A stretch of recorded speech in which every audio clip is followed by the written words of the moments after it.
Right. This is going to be a quick introduction to the French realist painter Jean-Francois Millet. Millet might not be one of the most famous of the realism art movement's artists. However, he has some very important works that we will be looking at. So please bear with me. This will only be a quick introduction. So he lived between 1814 and 1875. He was a French painter and he was one of the founders of the Barbizon school, which we are also going to mention a little bit further on. He is noted for his scenes of peasant farmers and he can be categorized under the realism art movement. So in his youth, he was born in Normandy.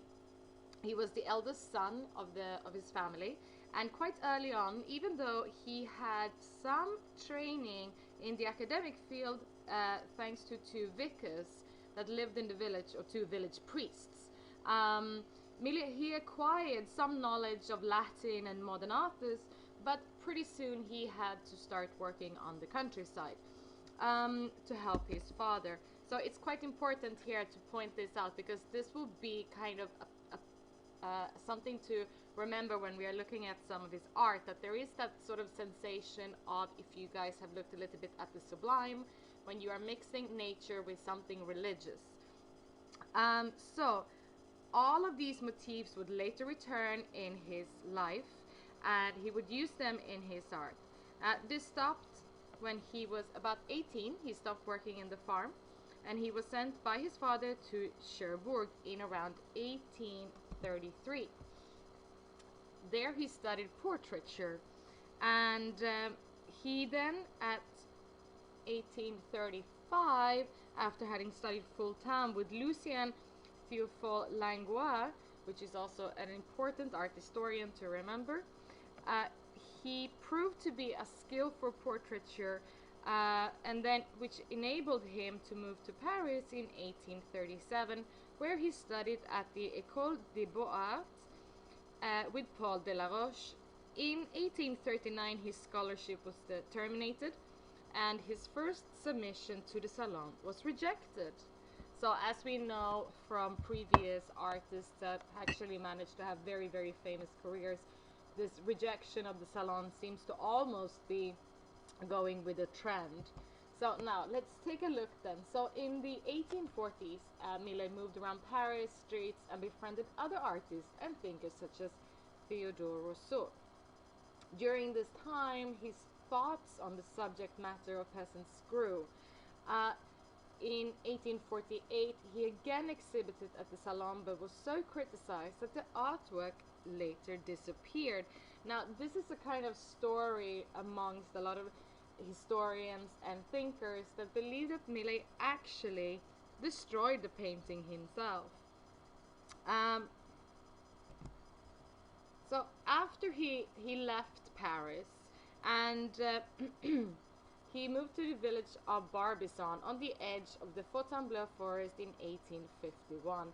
This is where he really devoted himself to portraying the life of the peasants and the farmers around him. Some of them, they criticized his work for the injustice and the social side of it. And absolutely, when you look at Millet's paintings, for example, in this painting that we're having a look at right now, you can see this sort of very dire situation, and it looks very meager. But then you also have this sort of gorgeous sky in the background, reminding you of the sublime and the infinite of nature. But also, perhaps, if you think about it, it is also a tribute to the land, which the farmers do rely on. So here we go. I've included it at the bottom, that others have seen this work as a representation of man's harmonious union with nature. So around this period of time, Millet actually entered into an agreement with a man called Sensier, who provided the artist with materials and money in return for drawings and painting. So while Millet simultaneously was free to continue selling work to other buyers as well. At that year's salon, he exhibited Haymakers and the Sower. So if we go back here we have the Sower that was exhibited at the salon. His first major masterpiece and earliest of the iconic trio of paintings that would include the Gleaner and the Angelus. So, speaking of the Gleaners, here we have it. So, if we take a look a little bit on a larger scale. So, who were the Gleaners? Well, the Gleaners were poor peasants that were allowed by landowners to go after harvesting and to pick up what was left behind. It is probably Millet's most well-known painting. It is quite famous. It was painted in 1857 while Millet was walking the fields around Barbizon. One theme returned to his pencil and brush for 7 years, and this is gleaning, the century-old right of poor women and children to remove the bits of grain left in the fields following the harvest. He found a theme, an internal one, linked to stories of the Old Testament. In 1857, he submitted the painting, The Gleaner, to the Salon, to an unenthusiastic and, of course, quite hostile public. So, not until much later on can we really appreciate the genius of Millet. Now, let's take a look at, this is the painting that is called The Angelus, has also been called The Prayer for the Potato Crop. It was painted in 1859, and with the title of The Prayer for the Potato Crop, I think we can all figure out what is going on here. So once again, we see these peasants, and there is a sensation of not showing their faces. They can be just about anyone, but they are bowed their heads in prayer. You have this gorgeous infinite of the sky again. You have the quite clear signs of that they are not rich peasants by any means. And also, as the title suggests, they are praying for potatoes. So these were quite meager times. If you keep that sky in mind, and then we go back to look at the Gleaners, there is once again not as obvious as the paintings that we've seen so far, but still the Gleaners also have this landscape, this union with nature.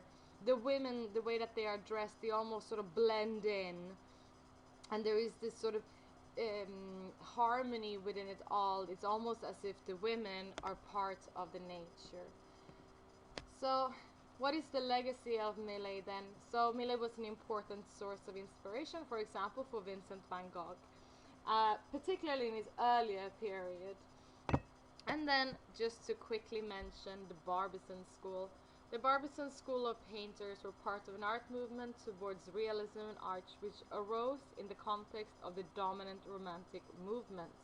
So really the key things to take away from this is, think about what we talked about in the past. If you've looked at Romantic art combined with realism, combined with the sublime. Okay, when we're talking about the sublime, we are talking about, for example, Friedrich or Turner. So we are looking at some of the arts surrounding this period, all coming in together around the 1840s, 1850s. And this is an interesting period of time, because here is really where art is beginning to break free, and we are starting to see what we later on will call modern art. So that's all that I had for this time. I hope you enjoyed.